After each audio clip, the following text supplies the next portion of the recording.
This is a paper called Cultural Involvement and Preference in Ethnic Accommodation Strategies, and I would like to acknowledge my co-author from Statistics Canada, Feng Hao, who has been in charge of all of the data and a lot of the logic and so on. So this is a cooperative paper that we've been working on. The subject is acculturation of immigrants and also, in a broader sense, of ethnic groups in general. So we're looking, there's many measures of acculturation. We're looking in particular at psychological acculturation, how people feel about where they are. And so, for example, you could feel Canadian or you could feel Chinese. And typically, in most of the 20th century, the way that we theorized this was to assume that you're either Canadian or Chinese, that this was a choice that you had to make. And the more Chinese you felt, the less Canadian you could be. And the more Canadian you felt, the more you had to give up being Chinese, that they were in some sense alternatives. But in the late part of the 20th century, a guy named John Barry and some other people started asking, is acculturation really a zero-sum process? Do you give up being ethnic when you become the dominant national identity? And so they said, well, let's find out. And to do that, we have to measure whether you feel Canadian and whether you feel Chinese separately, instead of making them opposite ends of a single dimension that people have to choose. And so on a scale of 1 to 10, are you Chinese or Canadian? That's the old way. The new way is to give people a scale of 1 to 5 or 1 to 10 and say, how Canadian are you? And then another one that says, how Chinese are you? And let them choose on both. And so what we're doing with this is not only looking at immigrants, but looking at all the major ethnic groups in Canada. So we're not just looking at people who were born somewhere else. We're looking, for example, at the First Peoples who were there long before any Europeans came. How First People are they and how Canadian are they? So we're generalizing this from just immigrants to all the ethnic groups in the society. The data that we're using come from the 2013 Canadian General Social Survey, which asked these two questions. How would you describe your sense of belonging to Canada? 1 to 5. 5 is the most Canadian. How would you describe your sense of belonging to people with the same ethnic or cultural background as you? Whether that's First People or Chinese or anything. And so people have a score of 1 to 5 on each of those. The scale here is wrong. It says 1 to 9, but it's 1 to 5. And if you're high on both scales, John Barry says that you go in the integration quadrant up in the top right. And if you're low on both scales, you go in the marginalization quadrant, which means you've lost track of your identity altogether. If you're high on ethnic, but low on Canadian, then you go in the separation group. And if you're high on Canadian and you don't have any particular ethnic identity, then you're in the assimilated quadrant. Now, the trouble with that is that you have to decide where you divide between high and low. And typically, on a 5-point scale, they would say 1 to 3 is low and 4 and 5 is high. Or maybe you just cut it at the mean or something. But if you cut it at the mean, then it's different for every sample. If you cut it at 1 through 3 and 4 to 5, then you get this problem in Canada. The problem being that almost everybody is in the top right corner. And nobody is in the bottom left corner. And so you have this very different sizes of groups. And also, if you don't make any distinction between 4s and 5s or 1s and 3s, they're all the same. And you make a big distinction between 3 and 4. So the difference between 3 and 4 is very important. The difference between 4 and 5 doesn't exist, and the difference between 1 and 3 doesn't exist. So we thought, let's try to get beyond these 4 static categories with unequal numbers of people. So we went back and found an article published almost 40 years ago by a bunch of psychologists in the International Journal of Intercultural Relations, in which they suggested just keeping the continuous character of the scale. And so you say the ethnic plus the dominant score divided by 2 to keep it on the same scale as the original. And that sum of the two things they call cultural involvement. And that goes from marginalization to integration, which are two of Berry's four categories, but instead of being big cells, it's now a continuum across those two that went from lower left to upper right. At the same time, you can go from separation to assimilation if you subtract the two scores and take the average of that. And so what we did is we calculated these two continuous dimensions of cultural preference between separation and assimilation, and cultural involvement between marginalization and integration. And if you take the original four categories with 1 through 3 and 4 to 5, and take those four groups that I showed you with the 9,000 people and the 400 people, this is where those four groups would show up on these continuous scales, which is not quite an orthogonal picture. Because if it was completely orthogonal, then the green would be just above the brown, and the red would be exactly even with the blue, and so on. So these are tilted a little bit, so you can see that there's an actual correlation between cultural preference and cultural involvement. It's a small positive correlation, and that's often found in these scales. But that's where those four groups would be. Now, we also wanted to generalize to all these different ethnic groups. So across the top, you can barely see it says white Canadian born, non-French, French, then the First Peoples, and then Black, Chinese, and South Asian. Those are the major ethnic groups identified by Statistics Canada in the Canadian population. And down at the bottom, you see that we've also, for the French, we've got whether they're in Quebec or outside Quebec.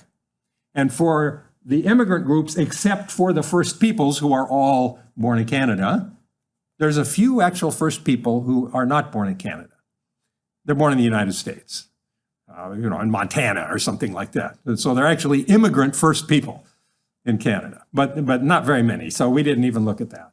But for all the other groups, we have whether they're Canadian born or immigrant as one of the variables. And all I wanted to point out with this is that there's some of these predictors that we considered, such as age and ethnic concentration in neighborhoods and education and partner status and whether you have children or parents living with you and things like that. All of these things are potential predictors of cultural involvement, but what I wanted to point out is that they work differently for different ethnic groups, because the different ethnic groups are in different structural positions in Canadian society. So the predictive power of education or having your mother living with you or something like that is different for different groups. Slightly different, right? So there's higher cultural involvement for women, generally, with increasing age, with having a co-ethnic partner, with being an immigrant, and with being French outside Quebec, which is sort of like being an immigrant from Quebec to the rest of Canada, in a way. But there's reduced cultural involvement if you've been discriminated against, if you've experienced discrimination, and there's no clear pattern with ethnic concentration in neighborhoods or educational level or other family statuses. And even for the things where there's some pattern, there's always an exception. There's one ethnic group that doesn't look like the other ethnic groups. So with cultural involvement, the predictors of cultural involvement vary by group, which is an important takeaway, right? When we look at predicting cultural preference, we see the same thing. We see that you're more Canadian than ethnic. The ethnic score is lower than the Canadian score if you're older, if you have an other ethnicity partner this time, if you have college education, and if you've been discriminated against. Now, that may be counterintuitive because you may think, okay, if you're discriminated against, then you would retreat into your ethnic enclave and feel more ethnic. But in fact, the people who've been discriminated against are also the people who feel more Canadian than they do ethnic. And our explanation of that is it's not the discrimination that causes the identity situation. Your identity situation, if you feel more Canadian, you're out there more in public and you're exposed to more potential discrimination.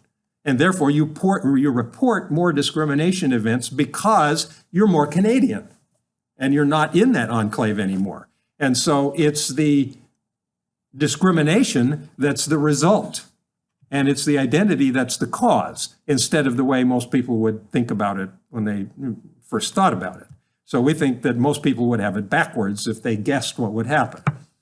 Now, you are stronger ethnic if you're French in Quebec, if you are living in an ethnically concentrated neighborhood, or if you are an immigrant. That means your ethnic identity tends to be stronger than your Canadian identity on the scale. And again, sex and other family statuses, there's no clear pattern across the groups. But again, there's an exception to every one of these. Some ethnic groups don't fit any of these generalizations.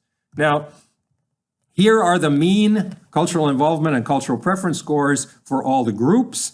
And you can see that there's only one group that tends to be more ethnic than they are Canadian. That is a positive score on the preference. Positive score means you prefer your ethnic group over your, that's higher than the Canadian score. That's the French in Quebec. For all the other ethnic groups in Canada, they feel more Canadian than they do ethnic. And Canada is the second most accommodating society on earth, so this is not a big surprise.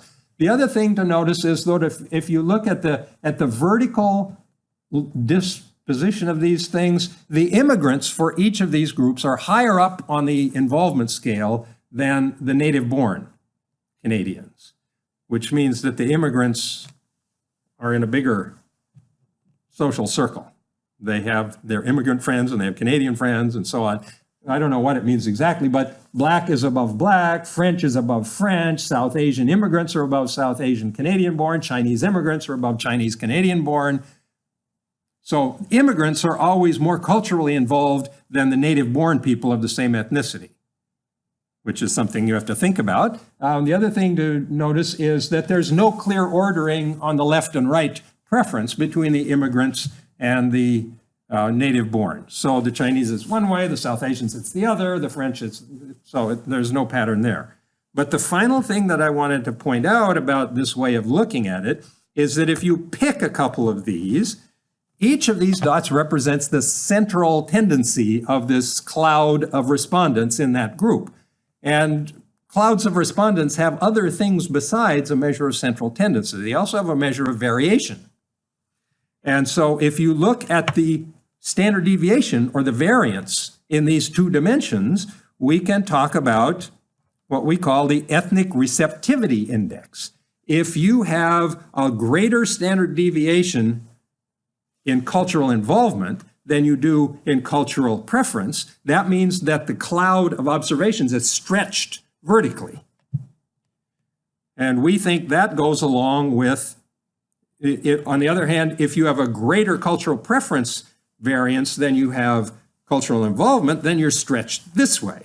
And we think that being stretched this way is similar to the old way of thinking about ethnicity, where you've got to choose one or the other. That is, you're either Canadian or you're ethnic, and the variation in the vertical dimension is less. So we think that would be indicative of a restrictive social context. The more that index is less than 1, we think that's an indicator of it being a restrictive environment. On the other hand, if it's greater than 1, we think that that's indicative of a climate of pluralist tolerance in the society. And so for all those different groups, we can calculate this ethnic receptivity index. And if we do that, here's the scores we find. The lowest score, closest to 1, nothing is below 1 in Canada. I can imagine that if you go to Israel and talk to Palestinians, they can be Palestinian or Israeli. And they will have a much greater variation this way than they do this way, and it'll be less than 1. But in Canada, everything is greater than 1. The closest to 1 is black, native-born Canadian. The highest is French living outside Quebec or non-French among the white Canadians. So the dominant groups in Canada, the white Canadian-born people, have the greatest stretching vertically. Some of the other groups are also stretched South Asian Canadian-born this way. The black Canadian-born are almost circular. They're not stretched in either direction. So this is a possible way that you could use these two dimensions to talk about not only the immigrants themselves, but how they fit into the society in general as a group.